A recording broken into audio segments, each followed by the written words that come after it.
Agad lumikas ang ilang residente sa Compostela Valley dahil sa pagbuhos ng ulan. Sa Nubataan, kahapon sa pilitang inilikas ang mga residente, nakatutok si Jay Sabale.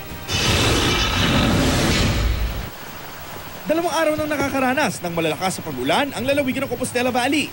Sa Barangay Osmeña, sa bayan ng Compostela, nanumbalik ang takot ang mga biktima ng Bagyong Pablo nang unti-unting umapahong ilog. Kaya ang mga residente agad nagsilikas. Isa si Loretta Estopen sa mga maagang lumikas kasama ang kanyang mga apo. Hadlok umidid siya amo, kuan ka na ang bahaon niya. Kuan tadi, rabata ka daliglakaw. Kuan mangandam kay maabot unya.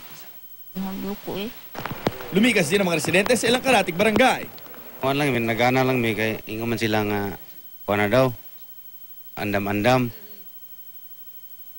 Moto ni na lang dire kaya kung asawa na hadlok naman. Sa isang tulay, naabutan ng GMA Davao News si Tony Asopilla na nagmomonitor sa level ng tubig sa ilog. Namong monitor karon. Kuan gini siya hanggang magdamagit pag mo up na ni siya mo. Kuan na gini siya mo saka na gini siya tanan.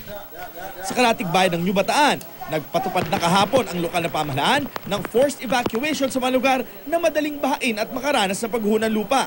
Sunod naman ang mga residente dahil natuto na raw sila sa sinapit na trahedya dahil sa Bagyong Pablo. Pag ingon sa chairman na mo nga ingon nga pa bakwiton me pariyon me dire de sunod lang may medit support kay basin ori og pareho na pod sa una nga among mga kauban na namo dire sa New Bataan nga daghang kay nga matay. Ayon sa PDRRMC, 119 na pamilya ang nailikas na. Sa ngayon, bahagyang bumuti na ang panahon doon. Maaari nang umuwi ang mga residente sa oras na humupa na ang baha.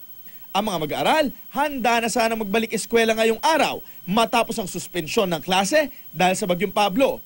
Pero dahil sa masamang panahon, muling sinuspindi ang klase sa loob na 5 araw. Balik daw may January 3. Pero wala ka nakadungog na gi-suspend ang klase. Sa ibang bayan sa probinsya, nagbalik eskwela na ang mga mag-aaral. Pero dahil kulang ang mga silid-aralan, hindi pa regular ang klase. Hinati-hati kasi ang oras sa mga mag-aaral sa pagpasok. Naglaan din ng oras sa paglilinis. Ito naman eksenang sumalubong sa mga mag-aaral. Mga classroom na natuklap ang bubong. Ang bahagi ng ilang silid nawawala matapos maanod ng baha.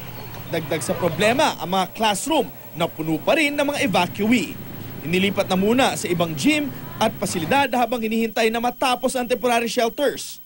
In New Bataan, naghimo man sila og mga kuan dito makeshift nga classrooms, no? But for Compostela nga tong mga classes ay mga classrooms nga na ay pwede pa magamit, murag ang evacuate ang ay pakuha ang mga kuan ang katong namuyo and then dito sila sa temporary shelters dalhon. Para mas mapabilis ang pag-aayos sa mga paaralan at iba pang nasira ng bagyo, inilunsad ng United Nations ang Food for Work Program.